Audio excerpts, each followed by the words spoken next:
Hi అండి అందరికీ. ఈరోజు ఎంతో టేస్టీ హెల్తీ రాగి పిండి జావ ఎలా చేయాలో ఈ వీడియోలో చూసేయండి. ఆల్మోస్ట్ ఇది అందరికీ తెలిసిన రెసిపీయే కాబట్టి దీని బెనిఫిట్స్ మాత్రమే మీకు చెప్తున్నాను.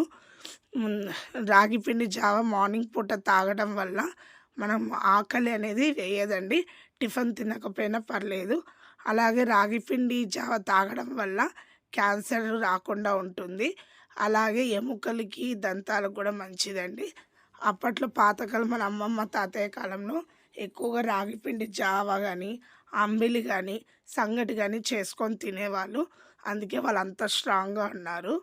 అలాగే రాగి పిండి జావ తాగిన వాళ్ళకి ఆయాసం ఉండదు, గుండె నొప్పిని తొలగిస్తుంది. అట్లా మన హెల్తీ సూప్ కానీ ఇట్లా జావ కానీ తాగితే ఆరోగ్యానికి మంచిదండి. ముఖ్యంగా ఇప్పటి కాలంలో పిల్లలకు కానీ పెద్దలకు కానీ వారానికి 5 సార్లు తాగేటట్టు చూడండి. Thanks for watching.